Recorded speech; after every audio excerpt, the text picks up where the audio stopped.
It's time to take your seat in the front row with Mike Vaccaro. Here's your host, Mike Vaccaro. Thank you, Chuck, and welcome everybody once again. Mike Vaccaro with you in the front row. As always, our creator, producer, and director, JR Equipment, behind the scenes. Well, once again, thank you for watching, for listening to our previous episodes, our Sean Casey episode talking about his Major League Baseball career and everything that led into that. That was episode number 57. Episode number 58 now, and we go back to basketball, but not just basketball, so much more as we talk with Hall of Famer Dave Bing. Bing, who grew up in D.C., went to Syracuse, helping put them on the map as a basketball player. Former roommate, his teammate there, Jim Boeheim. You may know him, recently retired head coach of the basketball team. From there, drafted by the Detroit Pistons, had an outstanding career with the Pistons, had his jersey retired, and eventually made his way into the Hall of Fame. He's also one of the best players ever in the NBA on the 50th and 75th anniversary teams in the NBA. But after his playing career, maybe as big, as you take a look at what he has done, founding the Bing Steel Company back in the 1980s, also becoming mayor of Detroit, and now what he's doing with his Bing Youth Institute. So many sides to this man, an incredible man as well. It is Dave Bing, episode number 58 of In the Front Row. Dave, first of all, I appreciate your time. Great to have somebody, a big name like you on with us here today, and we certainly want to learn a lot about you. And let's go to the beginning with you. You're born in Washington, D.C., one of four kids. What was life like for you back in the 40s, the late 40s into the 1950s growing up in D.C.? Well, D.C. was a wonderful city. My parents, who are both from South Carolina, moved to D.C. to try to have a better life for themselves and their kids. And, they're old school people. My dad was a contractor, his specialty being a bricklayer, and my mom was a stay-at-home mom. So with the four kids, we always had somebody around us that loved us, cared for us, and made sure that we did the right thing. So growing up in D.C. In that time frame was exciting. In the neighborhood we knew everybody supported each other. And from a sports standpoint,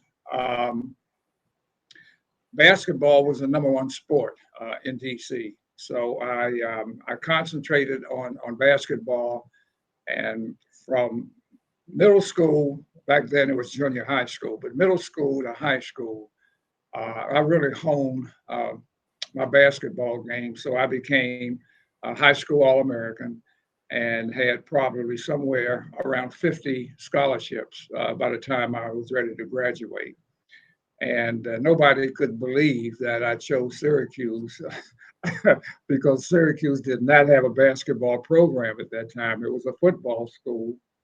Ernie Davis and John Mackey were two All-Americans who recruited me to come to Syracuse to play basketball. Wow. So it was a great weekend for me, a new coach, a new field house, new program, and a new school, area I had never been, upstate New York. So a lot of exciting things started to happen in my young life. Well, you talk about Ernie Davis. He was, right around the time he won the Heisman Trophy, the first black man to win a Heisman Trophy. What was that conversation like? Obviously, one of the greats for Syracuse, and that's got to be incredible. Yeah, needlessly, I was impressed. Not so much as just an athlete, but as a person. He was really warm. He was outgoing. He was honest. He was forthright, and basically said, if you come here, you can change this program into a winner. It's a perennial loser. They've lost 27 games in a row and over a 2-year span. And we've been waiting for somebody to come up here to play basketball. But Ernie was he was a good student. Mackey was a good student. From an educational standpoint, they were saying to me, not only will you play at a real good school that's competitive, you're going to get a good education here. And so I was impressed with that, but they were just down to earth, good guys. And it's ironic because Syracuse at that time had no black basketball players. And therefore, to make me comfortable, Fred Lewis, who was the coach, was smart enough to say, I want you to be comfortable. So I'm going to get you around a couple of guys, that come from the same kind of background that you come from. And those are the guys that are going to recruit you and tell you all of the things about what to expect here at Syracuse. So it went very well. And that was the last school I visited. And I decided in a short period of time, that's where I would go. Well, you certainly had a great influence on that program, helped maybe put it on the map as well. Is that what you saw your 3 years there where you excelled individually, but again, able to make that program and make that school start to be known as a basketball school? Well, that weekend that I visited with another high school All-American who became my roommate as a freshman, Frank Nicoletti. And Frank and I are still very close friends today. As a matter of fact, he's coming to visit with me here at the end of the month. My other roommate, Jimmy Boeheim, just left. So we had lunch together. We went to a game together to see his son, Buddy, play. And we're still close. So we had a close-knit group of guys. There were 3 high school All-Americans that were recruited to Syracuse. Sam Pensil from Boys High in New York, Frank Nicoletti, and myself. And then we had 2 guys from Albany who came in. So there were 7 of us who came in as freshmen. And 6 of us graduated on time. Boeheim did not have a scholarship his freshman year. He was a walk-on because there were no more scholarships available. But then we lost one guy from an academic standpoint in his freshman year. So one scholarship opened up. Boeheim got that scholarship, and the rest is history as far as his career is concerned. He's never left. And only a week or so ago did he decide, after 47 years of coaching at Syracuse, that he would call it quits. And I think he did the right thing. There's nothing else that I think he could achieve as a coach and turning that basketball program around and make it what it is today. Did you, being one of his roommates and his teammates, did you think that he would become a coach and have the career that he had, as you said, 47 years and second all time in wins now? Well, we run together our sophomore and junior years, so we became very close. It was obvious to me because he wasn't the most talented guy from an athletic standpoint, but he was very cerebral. He knew the game. He knew every play inside out. He knew the options of the plays, and most times the options ended up with him saying, "Give me the ball." And so we always joke about that. He says, "You're going to get double teamed. You'll be triple teamed sometimes. I'm going to be open. This is where I'm going to be, and you can find me there." So it was obvious to me that he knew the game kind of inside and out, and that he had the mindset to be a coach. And he's proven to be one of the best coaches all time in the NCAA. Well, for you, despite being triple teamed, double teamed, you scored almost 2,000 points in just 3 seasons, 76 games. What made you such a prolific scorer during your time there at Syracuse?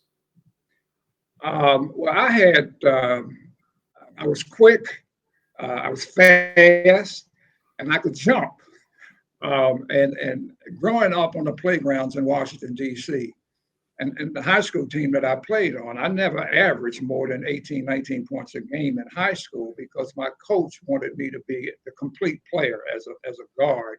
You got to make sure that you get the ball to your teammates where they can do something and be successful.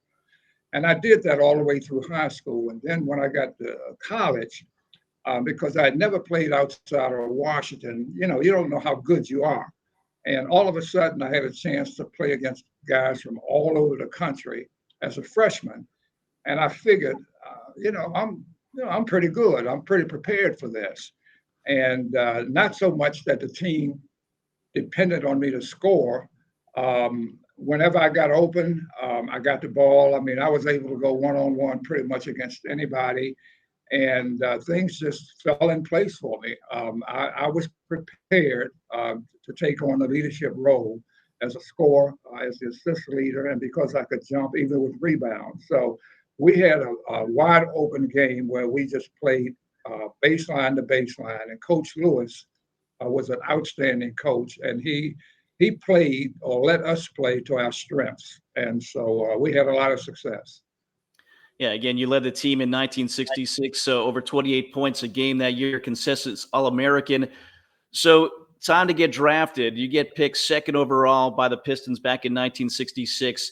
I guess, first of all, how did you find out that you got drafted, and what was your reaction when you found out it was the Detroit Pistons and you were going to have a chance to play in the NBA? Well, everybody from Syracuse, because we played in the Garden every year, once or twice. And so New York was the mecca of basketball. And I kind of thought that that's where I was going to go because Casey Russell, as the number one player coming out of college from Ann Arbor, right around the corner from Detroit, that's where I figured he was going to go. And then I would go to New York and play in the mecca.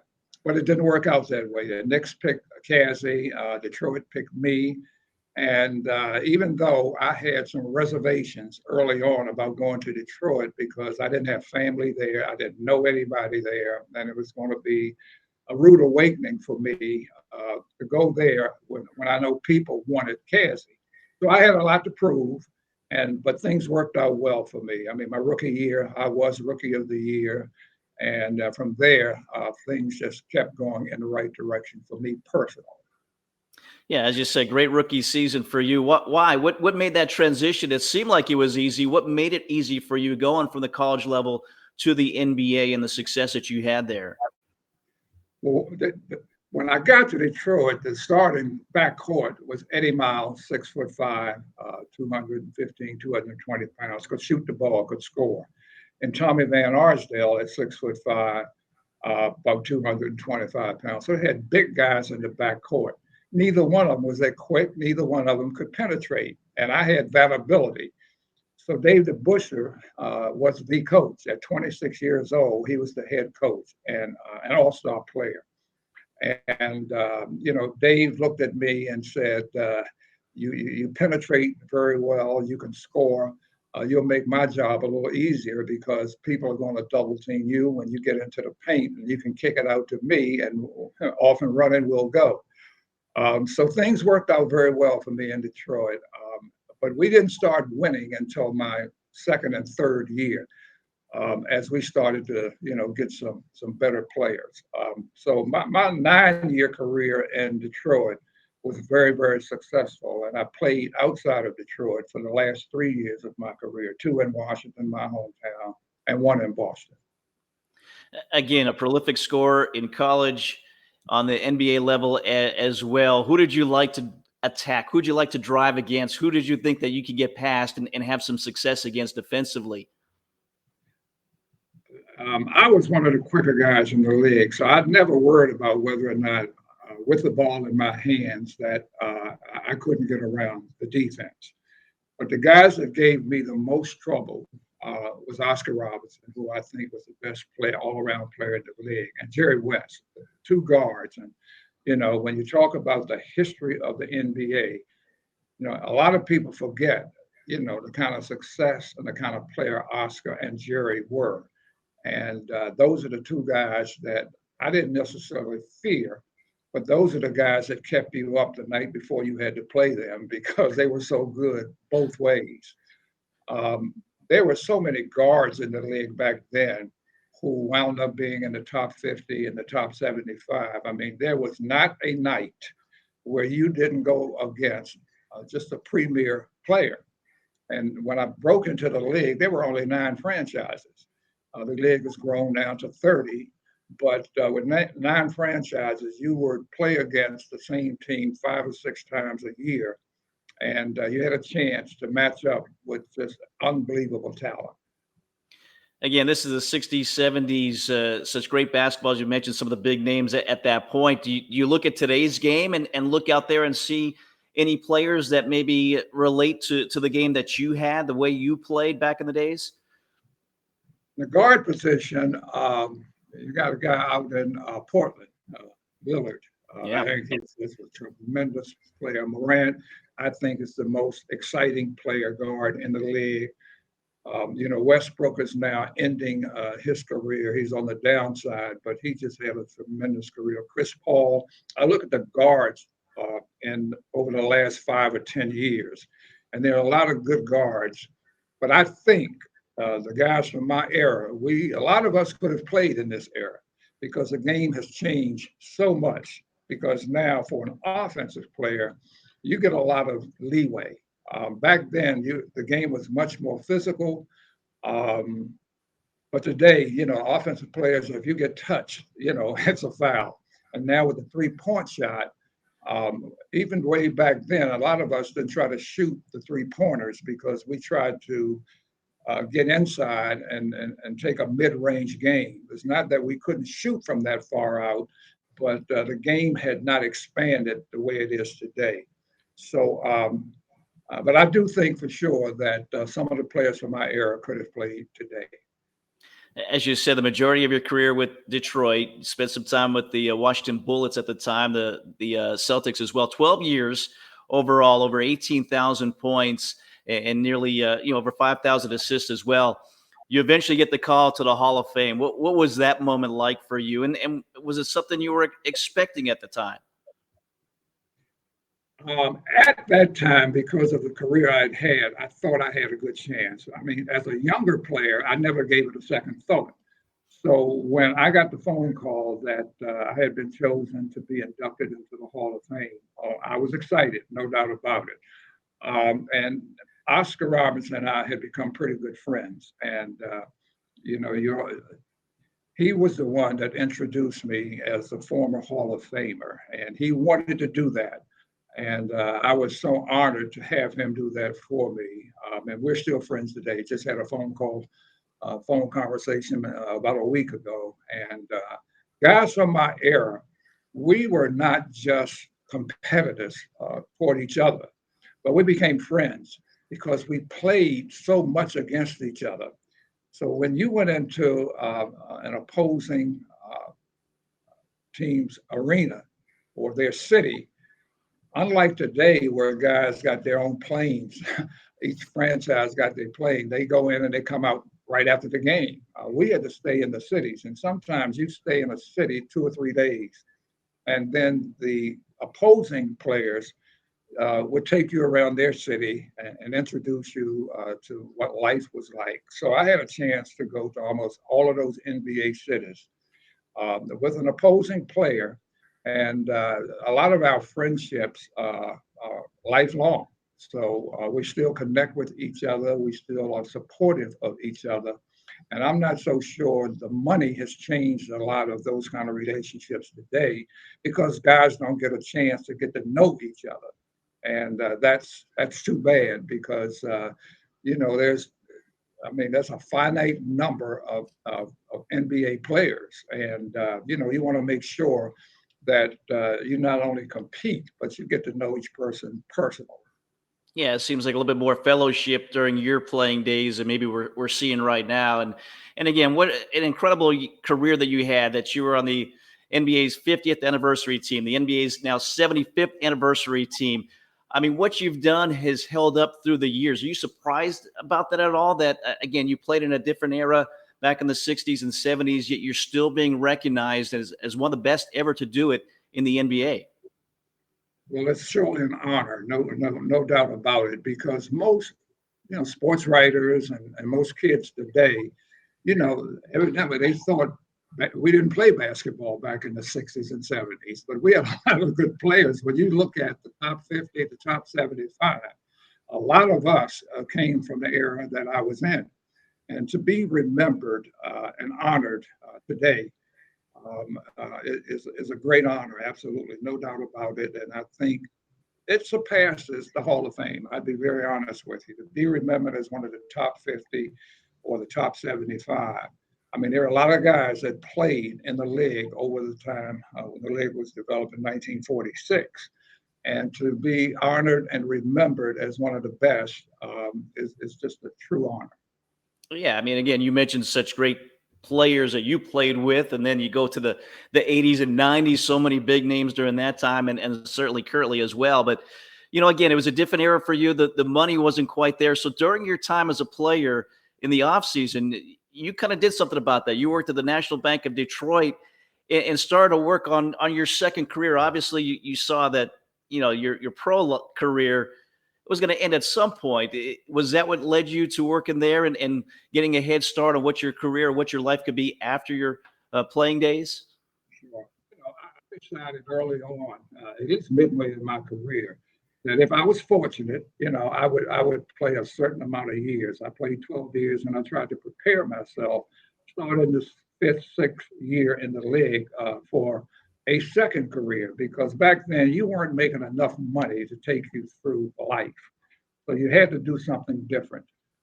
Guys today, if they can play, 5 or 6 years, they ought to be set financially for the rest of their lives, because the business of basketball has changed so much. A lot of dollars involved. Back then, not so much.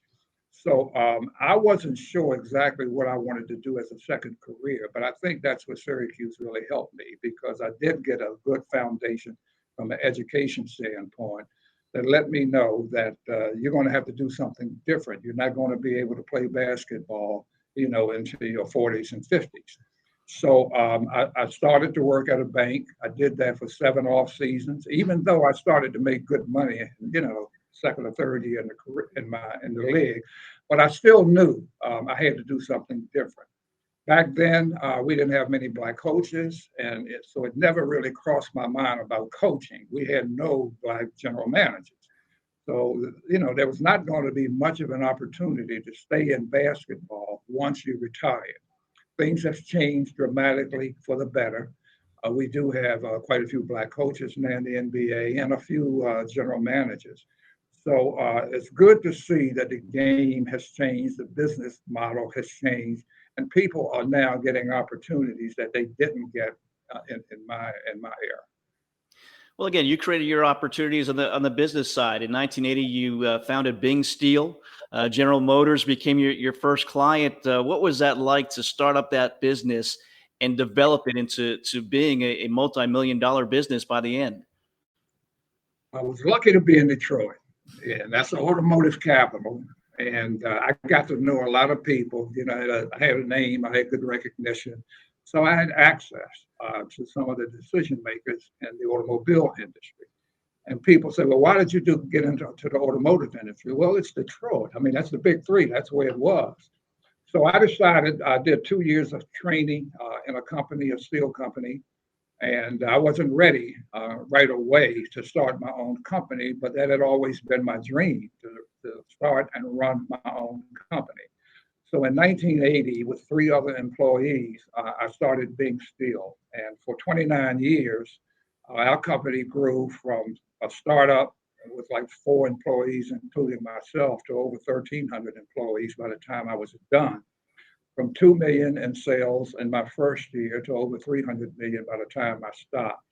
And when I look back and people ask me, what was it like? It's nothing better, in my opinion, as an entrepreneur, in building your own company, because you can do so many things, not only for yourself and your family, but for the community that you're a part of. So I hired a lot of people from the city of Detroit. I not only had a quote unquote minority company, but I'd say 80% of my employees were minorities, African American, and that's what Detroit is about. So I saw a lot of people who had no chance to get a good job and get good pay came to me and worked with me, and I give them a lot of credit. I get a lot of the credit for starting the company, for growing the company, but without those people helping me, I don't think I would have had the kind of success I had. And you were recognized, 1984, President Ronald Reagan recognized you National Minority Small Business Person of the Year. So you're talking about the Hall of Fame, you talk about the 50th anniversary team, the 75th anniversary team in the NBA. What does that award, that honor mean to you? As you said, being a minority owner and having all these, minorities working for you as well, developing things in Detroit. What did that mean to you? Well, it meant the world to me, because Detroit, different kind of city. I mean, growing up in Washington, it's pretty much government. So it's, a lot of white collar jobs were available. In Detroit, it's all blue collar.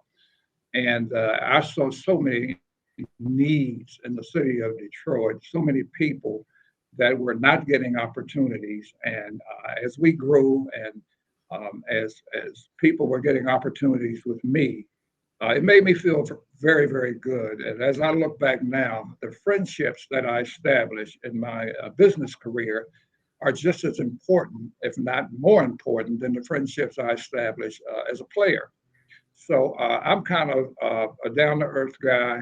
I don't get all hung up on accolades that maybe I have achieved or that's been placed on me, because I know if it wasn't for my teammates who, in a lot of cases, did things to help me succeed, and if it wasn't for a lot of my quote-unquote teammates in the business arena, there is no way that I could have had the success I had without having really good, dedicated people around me. Yeah, it seems like a great correlation, sports and the business world. The competitor in you as well. Did that help you in, again, when you founded this company, building it to be competitive, to make it the best that you can make it? Absolutely. I think as an African American, we people have this mindset that, and as an athlete, you're not that smart. You're not going to be able to succeed outside of the sports arena. And the competitive spirit that I had as an athlete carried over into the business arena. I wanted people to know that I was smart enough to run a company. And then I wanted people around me. I'd say at least a half a dozen people that were in my company wanted to start their own company. And I was able to help them do that because they were good enough with me. I knew that if they had the opportunity to go out on their own, they could be very successful. You hate to lose good people, but you can't hold on and stop people from having their dreams also. So anytime that you could help somebody to grow and succeed, you wanted to do that. So it worked out extremely well for me. Yeah, coaches have coaching trees. You have business tree, I guess, as you've helped these people start their own businesses, and certainly one of the other good things, great things that you have done in your career. And you look at, you go from the NBA to the business world, then politics. You became the mayor in Detroit as well. Why make that shift in your career and add something else to what you've done? That's not something that I wanted to choose, to be very honest with you. But Detroit was going through holy hell at that time. We had a young mayor that got into trouble, and they got ousted. And the business community asked me to serve on a committee to interview other potential candidates for mayor. And I served on that committee with some of our leading business people. And as we interviewed people, some of them were pretty capable, but the business community came back to me and said, "You know what? We think you're the right guy." I said, "Well, I didn't get on this committee to try to become mayor of the city." They said, "But we want you to become mayor because we think the integrity that you bring to the table, the business acumen that you bring to the table, the community involvement that you bring to the table, people like you, respect you, and I think you're the right guy at the right time." Well, I didn't even live in Detroit at the time. I lived in the suburbs. And in order to run for mayor, I had to move back to the city. So it took me some time, a month to 6 weeks of being cajoled and try to figure out, is this something I really want to do? That's going to be a really difficult job because Detroit was in the doldrums. So after about 6 weeks of talking to a lot of different people, I decided I can't stay on the sidelines and complain about what's going on in the city if I can get involved and make some changes. So I made a decision. I moved back to Detroit, and they had a mayor, a guy that was a placeholder, if you will. I had to run against him in a special it was called a special something. I don't remember what it was right now. But anyway, we went against each other. I won. And then I served for 4 years after that. So, that was the time that Detroit was going through its bankruptcy. I knew when I looked at the financial statements of the city that we were bankrupt without even having filed for bankruptcy, because we were like $18 billion in debt.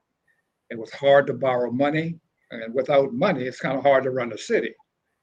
And so we went through a process of figuring out all of the things that we needed to do to take care of as many people as we could.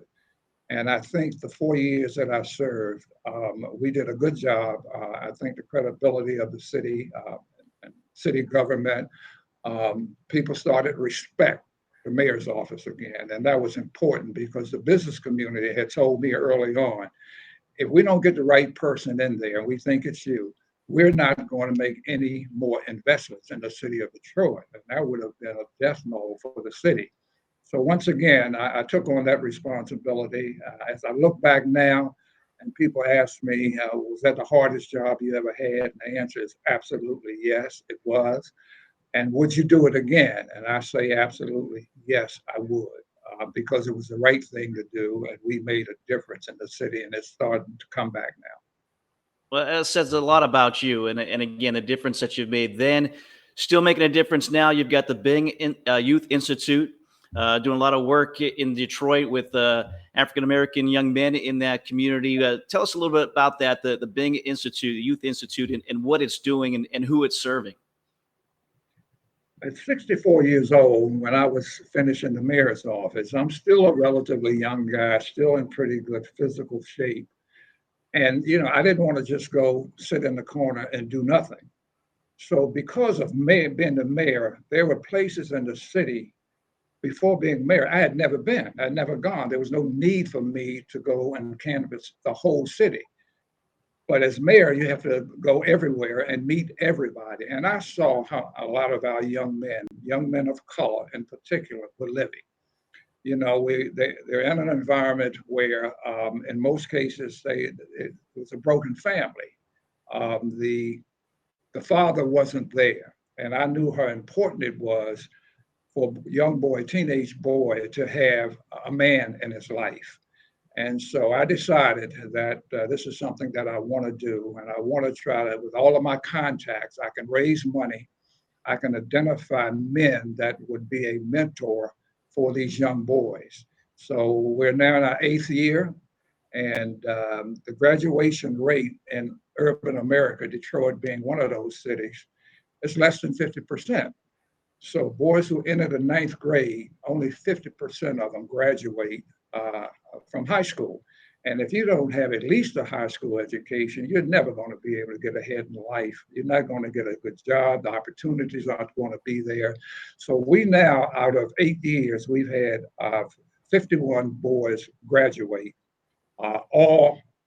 We have had all 51 boys who've graduated from our program, all from the 9th grade to the 12th grade, finish on time. Nobody has dropped out. We are now got 80 some kids in the program, and it's working beautifully. And when people say black men don't care about black boys, that's something that I never believed in. And I know so many people in Detroit. I went out and got a man for every boy, so it's one-on-one mentoring, and it's really worked well. Yeah, bingo is one of your nicknames, and you've kind of tied that into it. Boys inspired through nurturing growth and opportunities as well. So, there's so many sides to you in your life and your career.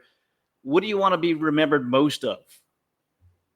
Just being a good guy who cared, who gave back. I was very fortunate in my life to have people around me who cared for me as a person. And it made me feel good growing up to know that I had people in my corner.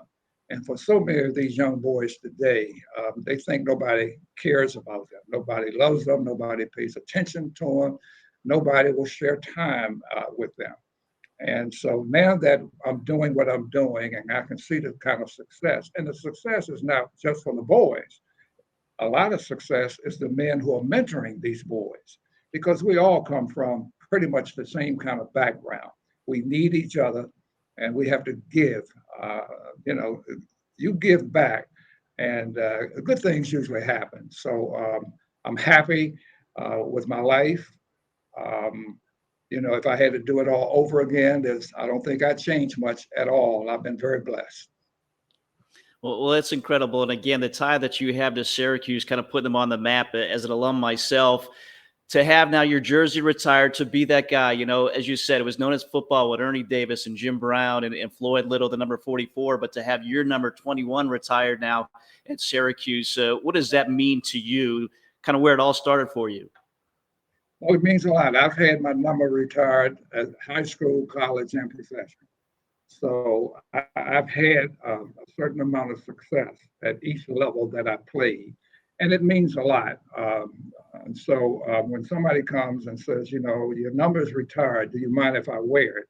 And, I have no problem with that. I mean, a number in a jersey is a number in a jersey. It has some meaning behind it. And if the right person wants to wear your jersey and honor you, I have no issues with that at all. So like I said, I mean, I've been really blessed in life, and I thank God for that. Was there a number why 21 was your number? At Syracuse, my number was 20. High school and college, it was 22. Okay. The reason it's 21 in professional ranks is because when I came to Detroit as a rookie, the coach wore 22, and that was Dave DeBusschere. So 22 was not available for me, so I took 21, and so now that's retired at Detroit also. Well, Dave, this has been a treat for me. Again, you're a guest that we have wanted on this show for a long time for so many reasons, and not just the sports. You've done such great things with your life beyond sports as well, and I can't thank you enough for sharing some time with us here today and sharing your what I think is an incredible story, again, on the basketball court, but then away from it, so many successes that you have had in your life. Well, thank you so very much. I appreciate the opportunity, and best of luck to you as you continue your road and your travels to be successful in the area that you're in. Wow, amazing stuff. Great to have Dave Bing as a guest on our show. We've been waiting over a year to have him on, and our thanks certainly to Sue Ray for helping make that happen here today. Some great stuff, great messages from the Hall of Famer Dave Bing. As always, we thank you for watching and listening, and remind you to subscribe to this podcast, a CLNS Media Network podcast. Be sure to visit their website as well to check out other great shows that they have to offer. Until next time, I'm Mike Vaccaro. We'll see you next time. Another edition of In the Front Row with Mike Vaccaro. Have a great day, everybody.